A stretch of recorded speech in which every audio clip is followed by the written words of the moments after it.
Stanford University.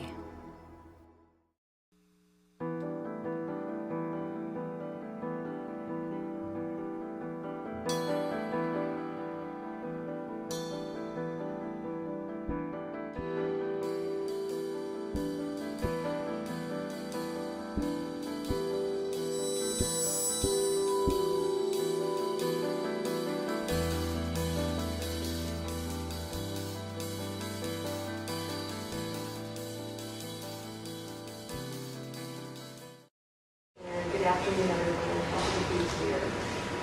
Let me start by asking, how many of you are actually from Silicon Valley? Okay, not too many. Okay. Well, I've lived here, as Karen said, over 20 years, and so I've been a student of this valley. And a lot of the work that we're doing at First Act is both personal and professional, in that I actually want to make this valley the kind of place that I want to live and work and play, and for my children to do so, and my grandchildren as well. I have 2 little grandsons. Anyway, so just to continue the story of First Act, I was actually the director of the Children's Discovery Museum. I don't know, have any of you been there? That's okay. And I only mention that is because it was from the leadership of a cultural institution that I jumped into this agenda that I'm going to share with you. And but before I get to the agenda, I want to share the 2 kind of driving questions that a group of leaders who care about this community were really trying to address. And the first one is this chasm between who we are and how we look and feel. Let me explain a little bit.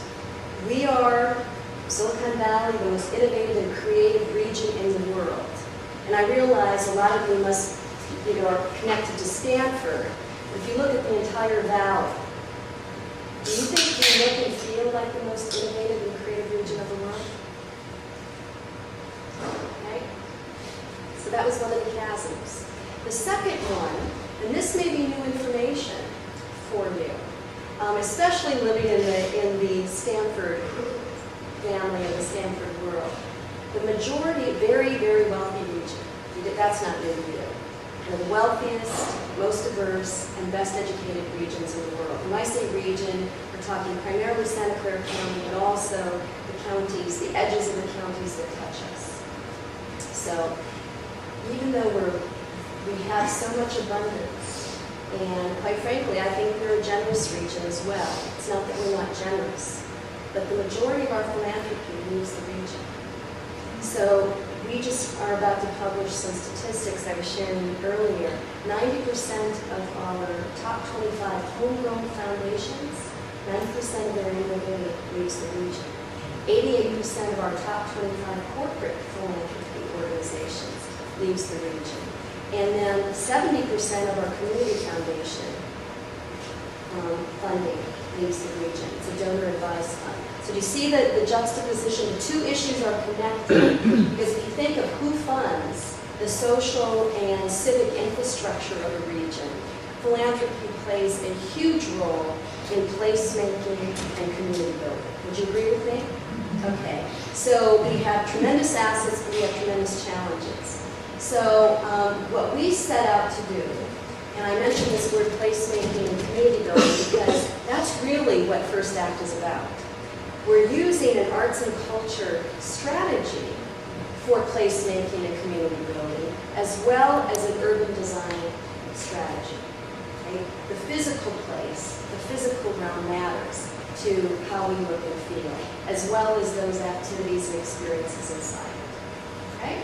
So with that, we sort of adopted 3 legacy goals.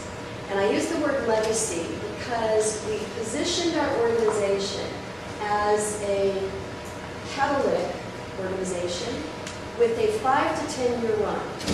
We did not set out to be a permanent organization, but rather to be a catalytic sort of agent of change. And the agenda that we want to carry forward, we're actually building partnerships with organizations at the get-go, so that as we exit, those parts of our work continues to other partners. Does that make sense? So it also fits the Silicon Valley culture. It's very venture philanthropy feel to it. So the 3 legacy goals are a vibrant urban core, and we have chosen downtown San Jose to work on its urban design, an urban design agenda. Anyone from San Jose? Okay, homegrown. Are you homegrown? Almost. Almost as homegrown here, the immigration. So, anyway, so many of us are from someplace else, as we all know. So, we chose downtown San Jose for the urban agenda because it was the greatest opportunity to impact the most part of this region, because it is the largest urban core. It is the urban core for Silicon Valley. Now, I want to say something about San Francisco. San Francisco is a tremendous asset to Silicon Valley, and I love San Francisco. What we want to do is bring San Jose into a stronger position of contribution to our valley, and that for both the cultural and aesthetic agenda that I think we all would want. So it's more about growing into our future and growing into the possibility of what the urban core for Silicon Valley should look and feel like. The second one is a healthy arts and culture ecosystem. So we spend a lot of time developing strategies to strengthen our arts and culture ecosystem. And then the last legacy goal is about a more culturally engaged citizen. So if you think about it, these 3 legacy goals, one is about a city, primarily with an urban design agenda, but arts are the experiences inside it. And then our second is about organizations, so it is more of the not-for-profit, the delivery system of our arts and culture. And then the third is really connecting with our demographic. Okay? So we have strategies and specific action items tied to each one of those legacy goals.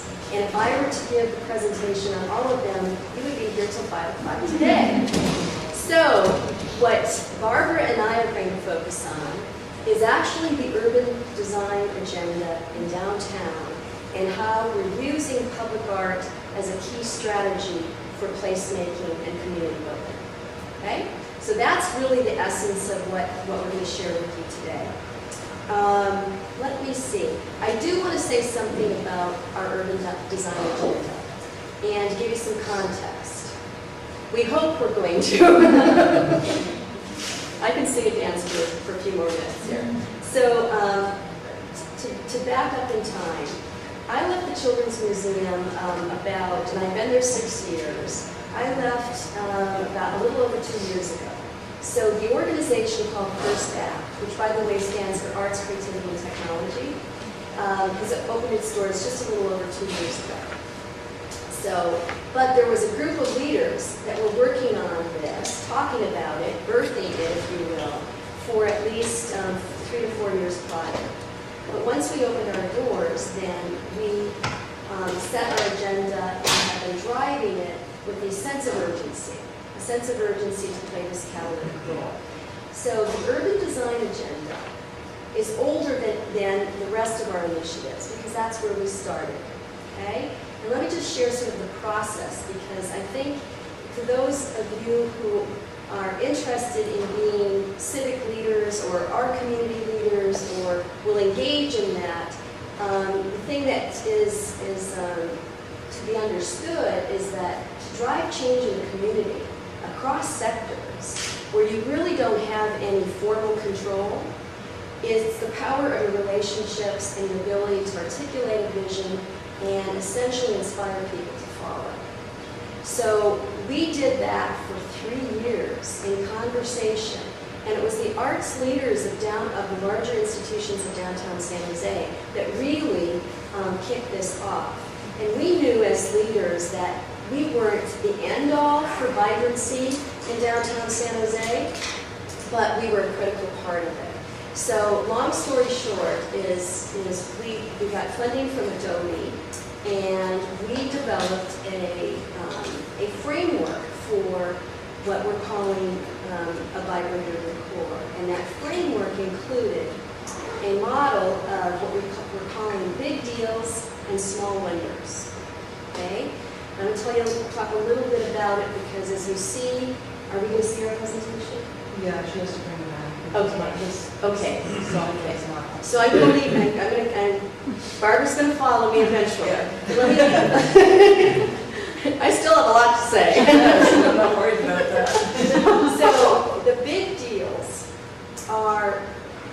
will be obvious when I sort of share some of them. The big deals is the renovation at the airport, the Children's Discovery Museum, BART to San Jose, the 4 high-rise condominiums that are actually built in the downtown with a future of 6 to 7 more that are planned.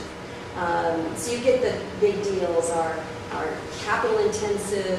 They require they can't be done quickly. They require a lot of planning and a lot of funding, both private and public sector. So those are the big deals. The small wonders are more tied to the pedestrian experience. Do we have anyone who's interested in urban design and or seeing that as part of their career? Okay, we have a couple. Okay. So good urban design is all about engaging people in an environment. And there's and I don't even know who's created this idea, but our consultants, campaign associates, shared this many times, that as a pedestrian, when you're walking in an environment, that there's this 5 to 7 second rule, that if you aren't connected to that environment within that 5 to 10 seconds or so, that you feel disoriented and uncomfortable. So it's those things that draw you into an environment. It's the landscaping. It's the art, the streetscape, the how things are laid out and feel pedestrian friendly. So you get that sense. So small wonders are those things that give personality to the immediate environment in which you are. They don't cost a lot of money. They're often driven by public policy in terms of what you can or cannot do, and they make a lot of difference. In my personal opinion, and Barbara is from the city of San Jose, so I can say things she can't. That's right. But as historically, if you think about the city of San Jose, it grew up so fast because of Silicon Valley. So in 5 decades, it grew tenfold. And what's so interesting, and you're sitting here at Stanford, the north grew into the south. And where usually the suburbs grow out from the city, in our case, the small towns and suburbs grew into the city. The city existed, but it wasn't at the magnitude, of course, that it is today, of over 1 million people and the 10th largest city in the United States. So I have yet to anyone challenge me to find another city that had that kind of growth pattern. And of course, we had somewhat of a suburban development pattern that grew in this valley. So anyway, we're making up for that as we make investments going forward. And I think the city of San Jose has done a great job on the big deals, but we've been very slow to embracing and investing in the small wonders. So we're looking at both. And so what First Act has done is we're not driving all of these big deals, and we're partnering, though, with those who touch the big deals, and the city of San Jose, of course, being one, and public art being an important partner as we play out this urban design agenda. So in the Small Wonders Department, we've literally adopted a 3-block area in downtown from it's on First Street from San Carlos to Rio. And I would invite all of you someday to get off campus and come to one of our first Friday events in downtown San Jose if you want to get a sense of what we're up to. Because it's not only the physical changes we're making in downtown San Jose in this 3-block area, but also the role that arts play to activate and enliven that 3-block area. So, are we soon? Well, I actually was going to, she's going to have a computer for the downtown presentation, and I can show them that report right now. Okay, so this would be a good segue of the combination of the physical big deal, renovation of an airport, and the importance and the power that art plays in placemaking and community building. So, just to get started, just to get started. I guess I didn't turn on mine. You were fine. Is that fine? Yeah.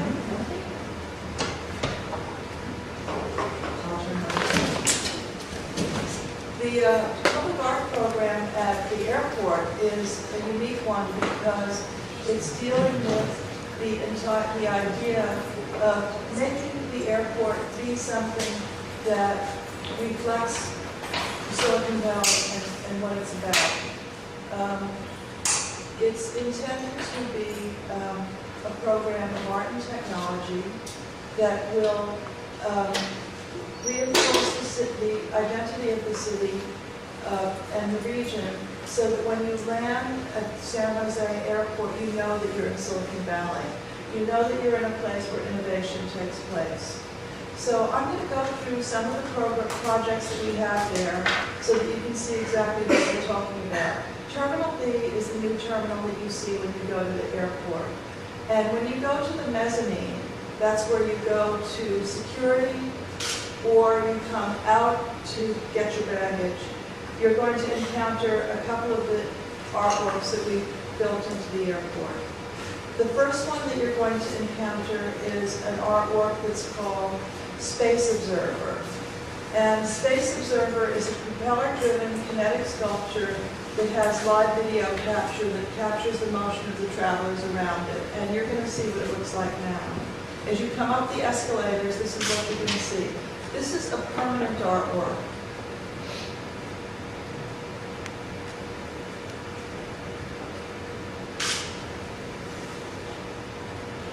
It looks kind of like a cross between an Alexander Calder stable and some kind of weird insect from outer space.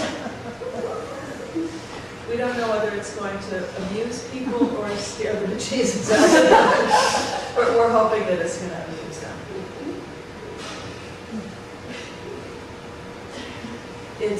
It's actually being transported here right now from Germany.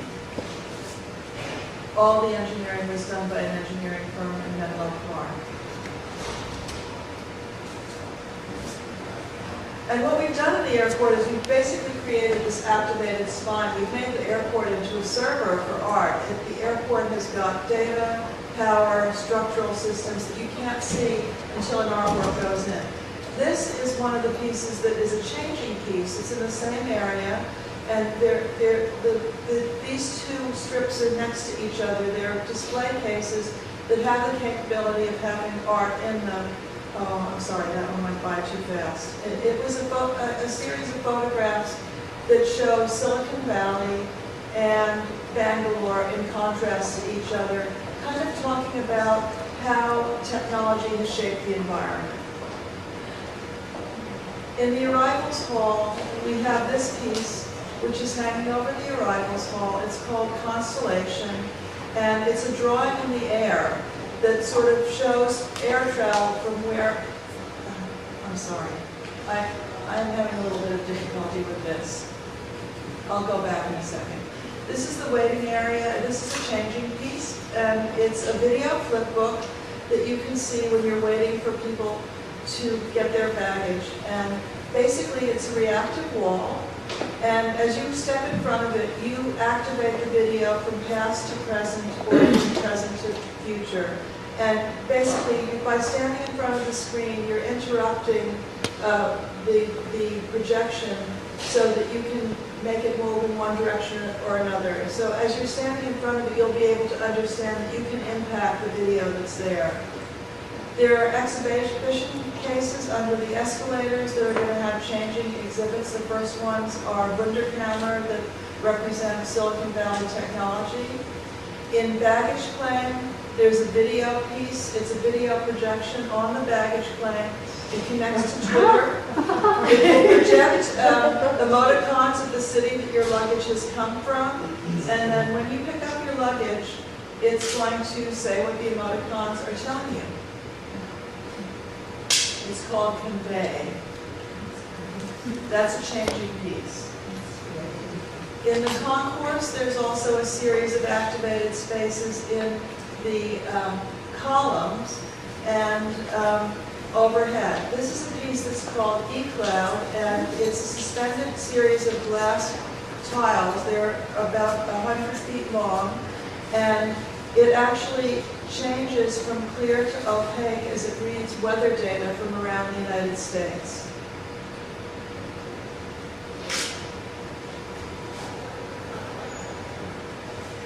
This is being installed this week. And there's a dynamic display below it that actually tells you what part of the country it's reading weather from and what weather data it's reading.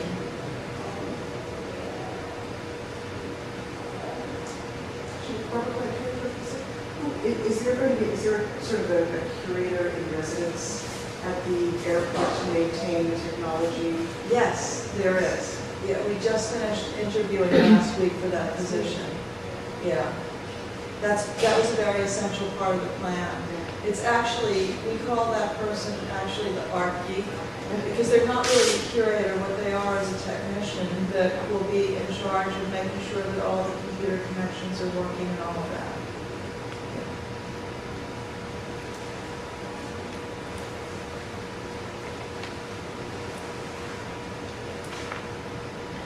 The columns also are activated. The airports typically have these really gigantic HVAC columns. So what's happening here is on the left you see the columns, and you see that there are little strips along the side of the columns. Our activation team figured out ways to put data and enough electricity in there so that we can treat them as little display cases, which would lend themselves to things like works that are serial works, anything from, say, the type of photography that Edward Muybridge did so that you would walk by and see a different thing in motion, to something that's static. We're testing these platforms in two different ways. One set we're testing are kind of dynamic in nature, and the others are static. So this is the dynamic one that I'm going to show you now. And what this one does is basically there's a series of pixels that are behind the screen, and they're reading light and shadow throughout various parts of Silicon Valley. And so it's going to go from being white and opaque to looking like dappled light that's moving behind these columns. And it'll change over the course of the day depending on what it's reading in different places. It's not real dappled light, it's simulated with this pattern of pixels that goes behind it. This is called courtesy of nature. This one is a static one that is, it's not going to be clouds because we have the E-Cloud piece. It's basically, it's going to be wave patterns, radio waves, ripples in water, things like that. And this is simply created by an artist who drills into opaque plastic to create photographs that are highly pixelated photographs. So this is going to be a static piece that exists on 8 different columns, and each one that you pass will be a different sort of wave pattern.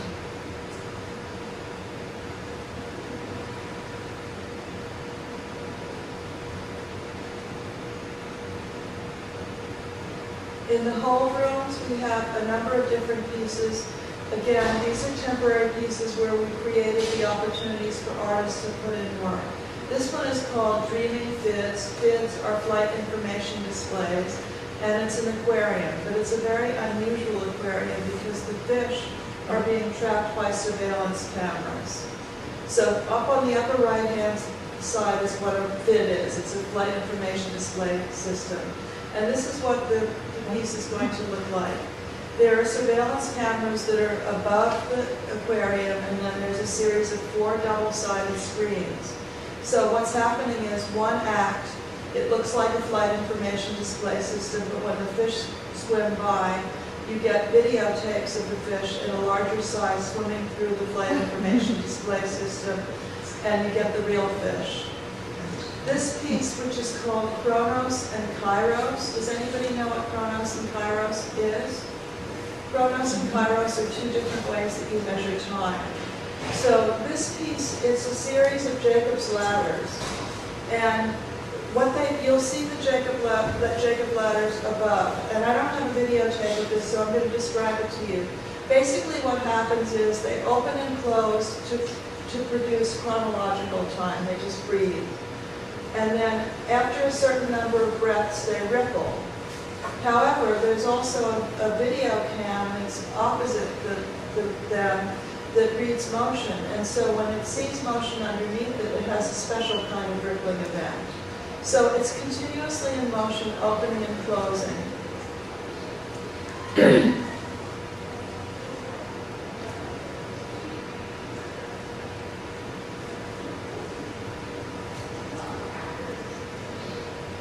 And then the last piece, which is completed now, we just put the last panel up last week, is a bitmap graphic mural that is on our consolidated rental car garage. And this simply took the idea of the chain link fence as a matrix for creating a high definition photograph. And the photograph is the hands of 54 different people from Silicon Valley, ranging from a tortilla maker to a high-tech innovator to a young child. So this piece is, you can see on the bottom right exactly how this was made. It's actually pretty low-tech, but the plotting of it required a lot of very sophisticated mapping technology. Has anyone seen that? Yes. Yeah, it's really cool.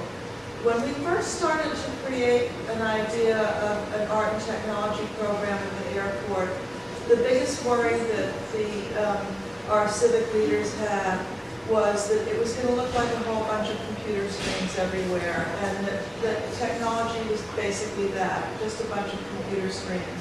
But the fact is that it's not that at all. Basically what it is the system that we set up that allows a lot of different kinds of art to happen. Artists that are working with data, artists that are working with robotics, artists that are interested in doing a commentary on what technology is in our lives. And so it's turned out to be basically a big sandbox that artists can play in. And we never could have imagined the variety of work that we were going to get out of this project. The only projects that I showed you that are permanent there are Space Observer, eCloud, the one that flew by really fast Constellation, which I'll tell you a little bit more about in a second, and the parking garage. Everything else will be in for 2 years, and then it'll come out and other things will come in. When the airport opens, there will be 11 temporary works, some of which I showed you, some of which I haven't, and then we'll start layering in new temporary works. So that's the plan. And So Barbara, would you let me introduce you? Because I forgot. So okay. I had technology on my mind, but it's all right. But in some ways, it's kind of good after, because you'll appreciate it more. We're very, very fortunate to have Barbara Goldstein at the City of San Jose, serving Silicon Valley, as you can see through the airport. Barbara has spent her life in this field and is nationally recognized, having just come from, how many years in Seattle? 11 years in Seattle. So if you've ever been to Seattle, a lot of the public art there, fabulous. You see the power of Seattle's landscape changing over time. And Barbara is the visionary behind what you just saw, and it also bodes well for what we're planning to do in downtown San Jose over time. So this is Barbara Goldstein. did we find a map? We have a map, but we don't have the right adapters now. So while we're setting that up, I want to check in, because I know we had a late start. Where's it? And looking at the team chair, because we wanted time for questions and answers. And so I want to do the first Act 101 and the introduction to this. The next PowerPoint is about the downtown public art. If we do that, we're going to go over the time without questions. So how do people feel? And keep going. Any burning questions while we're setting up? I was just curious about the plan for rotating the art out every couple of years. Yeah. what's the funding plan for that? Is it a Well, combination of corporate and? So let me tell you how it works. Basically, what we did was we set up the systems. We actually have ensured that the systems will stay current because rather than being on the city server, we're actually on the cloud computing. And we invested a lot in the infrastructure. We actually set aside some dollars for some new projects that are supposed to launch starting in about a year. And the real goal is to build partnerships with Silicon Valley institutions and industry. So what we can provide, because we've set up the framework for it, is a unique user experience. Since our airport serves commuters, and the bulk of those commuters are in the tech world, we think that a lot of technology companies would be interested in the idea of having, say, an artist work with their technology. And the work that we've done there so far has really borne it out because a lot of these artists have actually, I'm going to stop this one here if I possibly can, have actually gone to the technology companies and said, hey, my piece is using your robotic motors, for example, or your speakers. And the companies have actually come in and donated some good things. Now, I want to talk about this for a second because it's whizzed by before. This is actually a diagram of air travel, of nodes, travel nodes, and it hooks into the airport's database. So if a flight is taking off from, say, Hawaii, the Hawaii node will light up and the color will change as it moves to San Jose. Where the nodes come together, those little things that look sort of this big on the screen are really this big. They're video screens, and the video screens have videos of people's travel experience, planes taking off and landing, historic photographs of stewardesses in their uniforms, all of that kind of thing. And one of them is being kept open the first few months that the airport is open so that people can upload their videos onto it. So, any luck? I mean, it's going to try with the computer, but we don't have the right adapter. Okay, all right. So, I'm okay with that, so. You have a sense of what we're up to. Yeah. What do you think? Yeah, this is cool. So, I mean, let me talk about downtown anyway, whether we have the images or not, because a lot of the images that I was going to show are actually what-if images. They're not actual images. So, what we established with the airport, and this was something that I was really thinking about as I was leaving Seattle. You know, art is changing all the time, and when you create a public artwork that is there forever, it's there forever, you're stuck with issues that have to do with maintenance. You're dealing with things like the fact that our cities are changing rapidly. There are issues surrounding timelessness and all of that. And a lot of artists these days are working with new technologies, and they're interested in the idea of doing things that can change. So I started thinking about the idea of artwork being, of creating opportunities for artists that could do changing things that are performative, things that are time sensitive, things that are mutable. And so when I saw the job in San Jose, that they were creating a program of art and technology at the airport, I really leapt at that because it struck me that this would be a really great opportunity to try that kind of thing. Now we're trying to apply the same kinds of concepts to downtown San Jose. So we're looking at a variety of different types of art opportunities. One of them is to create zones where changing art can happen. We've just commissioned 6 projects that are going in downtown from our train station to the heart of downtown that allow artists to experiment with new ideas. Most of the artists are developing ideas that have to do with climate and sustainability. So one artist is, for example, Andrea Poli, has been interested in the impact of particulate matter on our quality of life. And so what she's doing is she's actually measuring particulate matter in the air, and she's doing a visualization of it on a very long, skinny facade of a building. And the way that it's being visualized is it's going to look like a waterfall in light.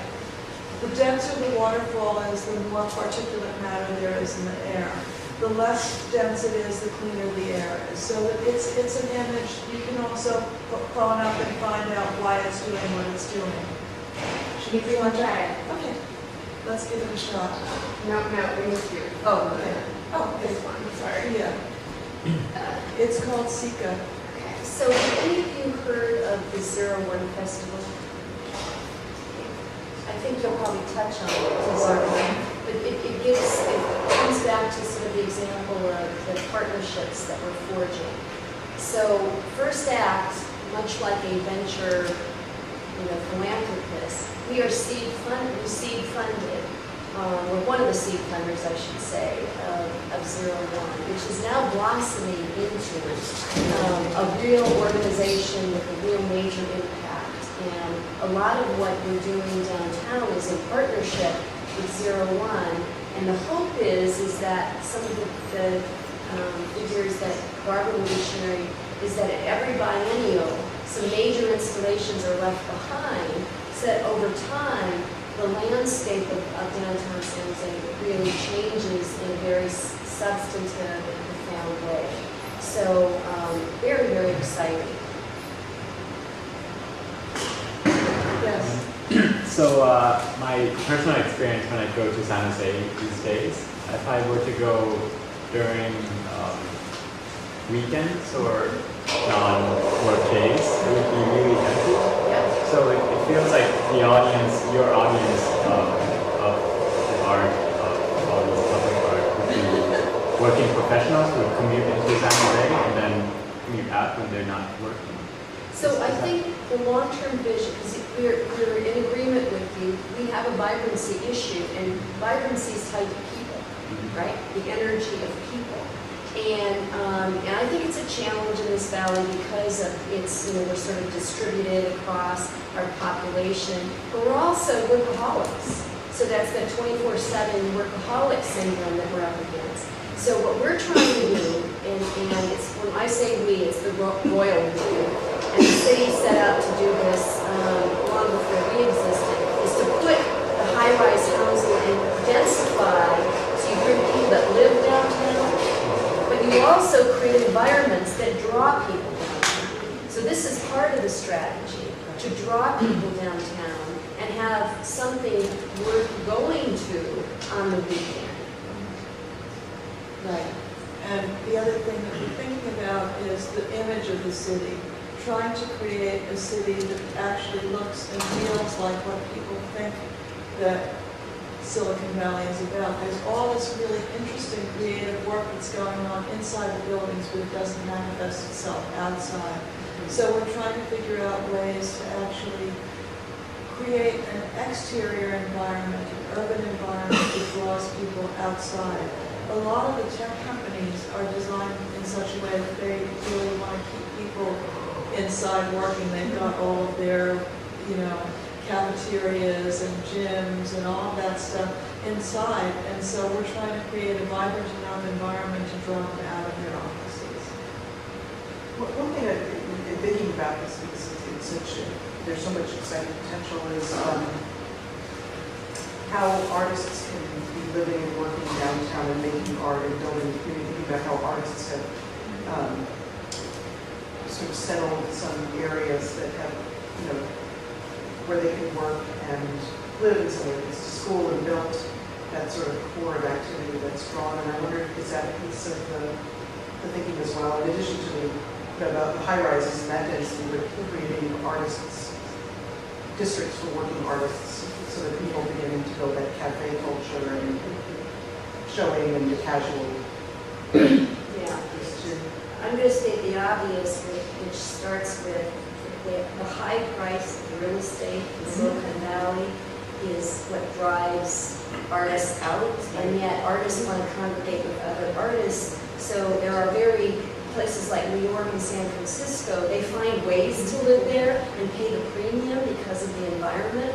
So specific to your question is that there are projects that have actually been built right a half a mile from that SOFA district. I don't think I recognize that 3-block area that I was telling you about is the South First area. and the front, so they get a live workspace, and there are plans underway. But even when you build them, it's hard to get it to pencil out and be affordable.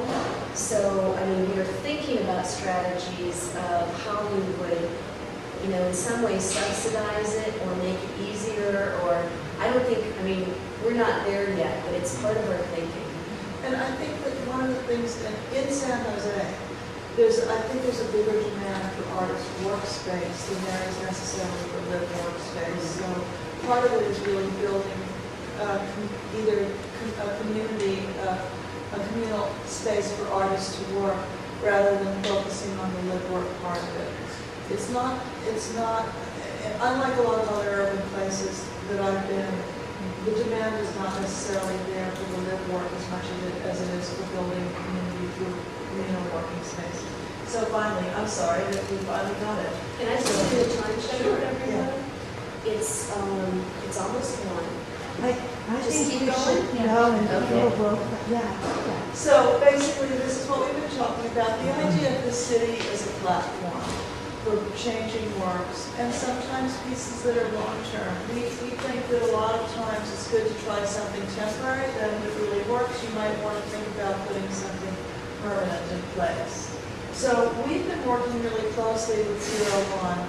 01 is not only an organization that is building a biannual festival, but it's also doing a lot of exploration into creativity and putting artists together with other creative professions to have conversations about the future. So we're interested in the idea of art as both a catalyst and a platform. Our goal for downtown is to really try to create a bold vision that exemplifies the city's creativity and energy. One of our first pieces that really addresses that is San Jose Semaphore by Ben Rubin.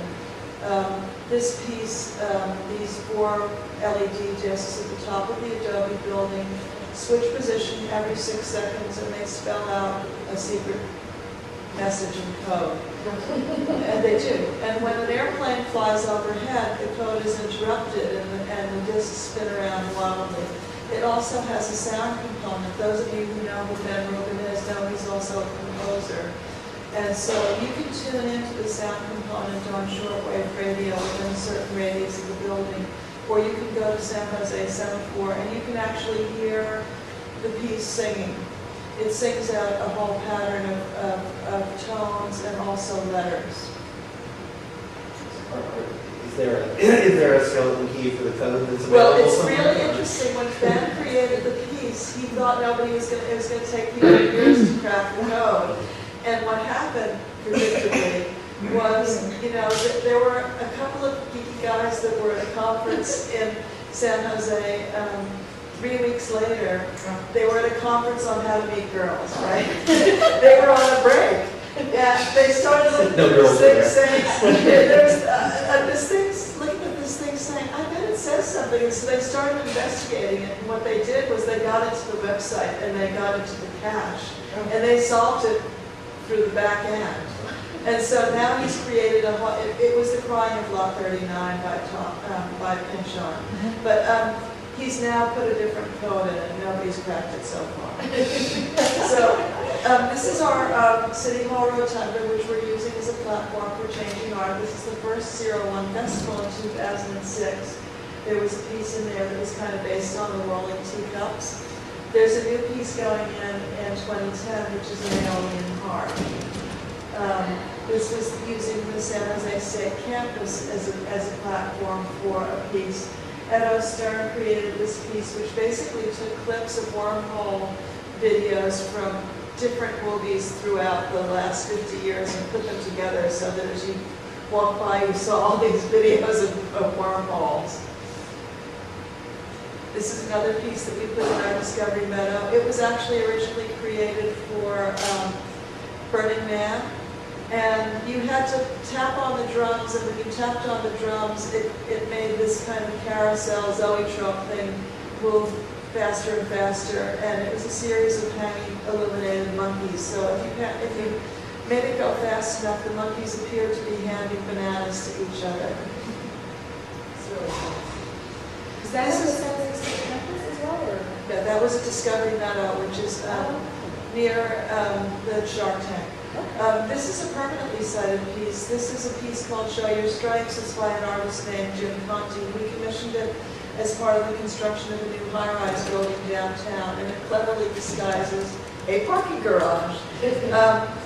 The thing that's really fun about this piece is if you can program it with your cell phone. The reason he calls it Show Your Stripes is by dialing a number, you can show your stripes by picking the pattern that you want. You don't necessarily know what that pattern's going to be, but if you dial a number, it changes the piece within 10 seconds. We believe that planning for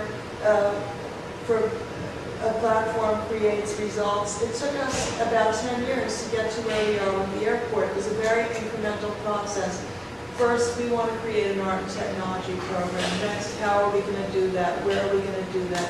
How are we going to find the artists and engineers to build this into the system? And so what it's led to, this project that I showed you, Hands by Christian Muller, eCloud, Space Observer, etc. So going into thinking about next year, these are the things that we're thinking about. Activating a changing art platform on San Fernando Street, which I'm going to show you in a bit. City Hall Rotunda. Diridon Station, which is going to be the largest multimodal train station on the West Coast. I'm going to repeat that. It's not San Francisco. It's actually San Jose's Diridon Station will be the largest multimodal train station on the West Coast. High-speed rail, 2 different commuter rails, light rail, BART, and bus, plus the HP Pavilion and probably a new baseball stadium. So this is a huge gateway project that's coming in. And our convention center. So this is what we're doing actually on the San Fernando corridor. I described one of the projects to you. One of the things that we have that's a challenge in San Jose is the downtown is encircled by a ring of freeways. Not a very unusual occurrence. We're looking at how do you activate spaces under the freeways. This is a temporary project that does this. This artist team, Robin Lasser and Marguerite Perret, are creating what they call FEMA tents for birds. There are these tents that are illuminated on the inside that look like FEMA tents, and they're suspended over the Guadalupe River. And each one of these tents has a different program of recording or light in it. And it's conveying information on what the impact of traffic noise is and changing climate and rising tides is on the seabirds that live on the Guadalupe River, which are right below this pass-through. Another piece which is going right in front of the existing Diridon station is a piece by this artist team named BIOS. It's a computer-generated cellular structure which is based on the idea of coral. What happens is they've created this computer cellular structure, and the nodes that are on top of the structure will be created by people that are in the maker community using 3-dimensional printers. So each one of the nodes, like each cell of coral, will be created by different people. They plug into the structure, and about 1/3 of them have little brains that tell them to turn their lights on and off. The brains collect energy through solar and distribute it through LED lights. So as the piece fills in, at night you'll see lights that course over the structure. The reason that we're testing this location for temporary artwork is because when Diridon Station is built out, we're anticipating that we're going to have a very iconic artwork at that new station. During 01 this coming year, Rockwell International will be doing a projection on City Hall. Rockwell International is a group that is best known for 2 things that they're best known for. They're an architectural group that work with new media. They created all the sets for last year's Academy Awards. They also did the stage sets for Hairspray. They do a lot of multimedia events and happenings. In the convention center, we're looking at the opportunity of creating different kinds of changing art zones. They might look like this kind of thing. This is a project by Electroland. It's at the Staples Center. It's an interactive floor. This is another project that Electroland did, which is a city skyline piece proposed for over the two towers in downtown LA. Our vision for 2012 is to create a city skyline piece in San Jose. San Jose is never going to have a tall skyline because the airport is right outside of San Jose. And developers want to build out their whole block, so you end up with these big blocky buildings that are no taller than 18 or 20 feet. So we're thinking, how do you make that skyline interesting to people as they drive through? And so we're going to be commissioning proposals by different artists to develop ways of activating our skyline in light. They could look like Electroland's piece. They could look like this piece that Raphael Lozano-Hemmer did that basically allows people to use their cell phones to change the configuration of light over Mexico City. And then lastly, 2014, we're looking at the Diridon Station Gateway. And we're working on a project right now called the Climate Klock. It's been an international design competition. We're down to 3 teams that are developing proposals for us. Those 3 teams will be in residence at San Jose State starting in September of next year. And the teams are all taking a different approach. This team that call themselves Green Mean are looking at the idea of biological indicators as a way of showing climate change. They're doing a project that's called Wired Wilderness, where they're hooking up with a study that's being done with Blue Oak Reserve in the Santa Cruz Mountains that's wiring the oak trees to show how climate change is impacting the oak trees and the livelihoods on the oak trees. And so they're going to create something that reflects that change in the natural environment in the location in downtown San Jose, and also allows artists over the years to add to that by taking the data and translating it into some kind of an artwork. A second team called Usman Hawk, Robert Davis, and Caroline Lewis, they do work that is interactive, and they are interested in the idea of building something that will change over 100 years and will be performative in nature. And so on the right is an example of a performative piece that Usman did in Singapore, which is basically a very large sculpture that's made out of balloons that are controlled by people's cell phones. And his idea with this piece is to create some kind of visualization of climate change that leaves a mark over time. So it's literally a clock that changes over time by leaving detritus behind it that builds something. The last piece, which you can see on the left, is a project by a group called Amorphic Robot Works. And they've done a lot of literally mechanical objects. Some of them are pieces that are inflated with ladders. Some of them are pieces that function like clocks.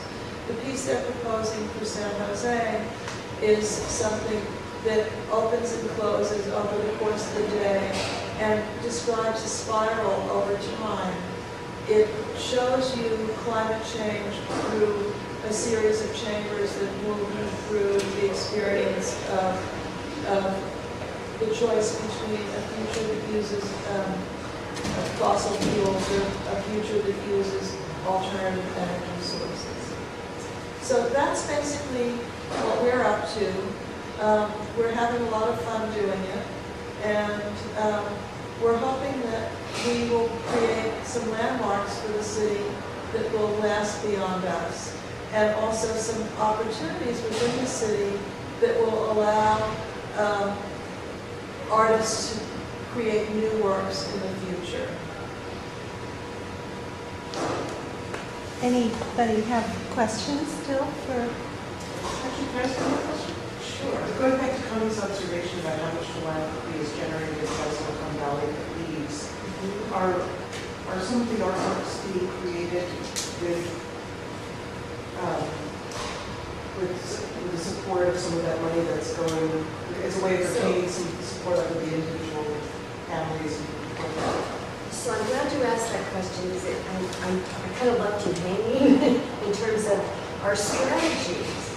Everything that we're talking about, and keep in mind, we're just focusing on one slice of our relationship.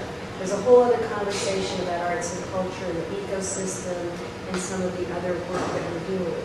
But our fundamental belief is that people give to places they feel connected to. And in this valley, where we have a valley of immigrants, and the success that we have, not only are we trying to create opportunities to inspire that investment, but also the kind of environment that connects them to this place. Does that make sense? Yeah. So what we didn't mention at the front end is that the presentation that Barbara just gave, Joel and Barbara gave to a group of 30 funders in Silicon Valley that represented the very folks that we're trying to move the needle. 10 points to be specific. 10 points. And we had corporate philanthropy, in the Adobes and the Ciscos. We had consumer corporate in the Targets and the Bank of Americas. We had the usual suspects in the Irvine, Packard. We had all of those folks plus individual legacy givers. So think of it as family of friends, potential angels. And they rated all of our pitches. We made 20-minute pitches. And we thought that they would say, oh, just take those top two. Not true. There was somebody in that room that was attached very, very much to at least one, if not more. So it was this sort of creating this menu of opportunity is part of the strategy. So especially as we look at the future changes in the airport, which by the way, we're fundamentally funded by public sector. But the ongoing, which really speaks to your question, that we need to unleash that investment, that ongoing relationship. I've been sitting here thinking that, I mentioned this at the beginning, but the parallels to some of the arts planning we're doing here on campus just strike me in this way that I think we struggle here with how do you keep supporting the goodness that's there already and inspire innovation in the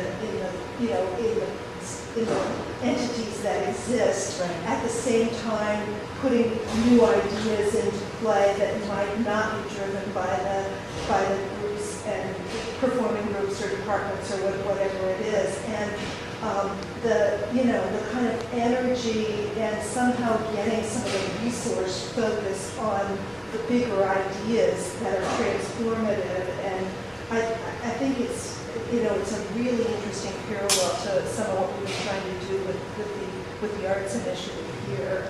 Maybe something we could talk more about.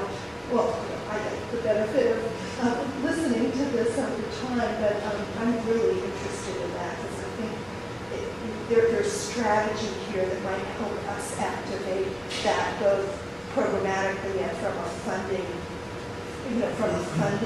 mentality too. Well, one of the things that was really interesting about coming into San Jose, from where I was that when I first got to San Jose, there was a lot of kind of very low-level, small resistance to the idea of painting art, because what people had been seeing was basically a lot of very safe, community-oriented projects. And when we started to really encourage people to think about what they wanted, everybody said, take risks. We want you to take risks. We want you to do things that are bold. We want you to do things that embody who we are and who we think of ourselves as a community. And they were basically two characteristics that they talked about, innovation and diversity. But it was always take risks. And my view is you really have to set your sights very high and very far ahead if you're going to accomplish anything. You have have to start by thinking big to take small steps, and then you build up to the bigger things. Well, and that creates an infrastructure too, or a mindset for making the more individual decisions. Right, and it sets expectations, Yeah. and it's been really successful. I don't think we could have gotten there by saying, we're going to go right here. We had to get other people to begin to articulate that. Yeah, I think I'm thinking about lively arts programming strategy as I think about it. Yeah, there's so many parallels. I found so many great connections with the arts groups in San Jose, and we went as a staff to the museum for our holiday party and had a docent tour. And for many of the staff, it was the first time they came into the museum. But what struck me is that the museum is as old as Lively Arts and Theater Works. It was something about 40 years ago, and so many organizations came up, and the focus is so much on new work and California artists, and it's the curatorial direction is very much of the sort of experimentation, playful and big, and it's a very exciting, bold gesture to make. More of an observational question. I was curious that you mentioned Wunderkammer Yes. at the airport, because it struck me that most of the public work you're talking about involve that concept of wonder, as well as like what's possible, like seeing weather patterns across Exactly. the country. And I'm not from the Silicon Valley now, but I grew up in Sunnyvale, and I know that a lot of people's, especially when they don't have arts education in schools, a lot of people's experience of public art is, oh, that ugly sculpture in the park. Whereas this does really seem to tap in a lot more into concepts of innovation and the same kind of wonder that the tech world addresses. So Yes. it feels like you're onto something. Well, yeah, it's really been fun, and it also, one of the things that's so interesting about it is that I think that where you have more than one discipline intersecting, whether it's science and art, or music and visual arts, or whatever it is, you draw people in because it provokes conversation, and it opens up the ability for people to relate something to their own experience. If it's just visual art, some people might not be able to relate to it. They might not feel that they have the words to explain it. Most people in the room noticed that I thought, before we close and thank Connie and Barbara, I mentioned that SICA, the Stanford Institute for Creativity and the Arts, is for the second year this summer sponsoring a Stanford undergraduate student internship at First Act. So one of our lucky undergraduates will get to go and really have a hands-on experience working in a cultural organization that's trying to affect change, and that's another way that we here try to connect to the educational side of what goes on. Thank you so much. Thank you. For more, please visit us at stanford.edu.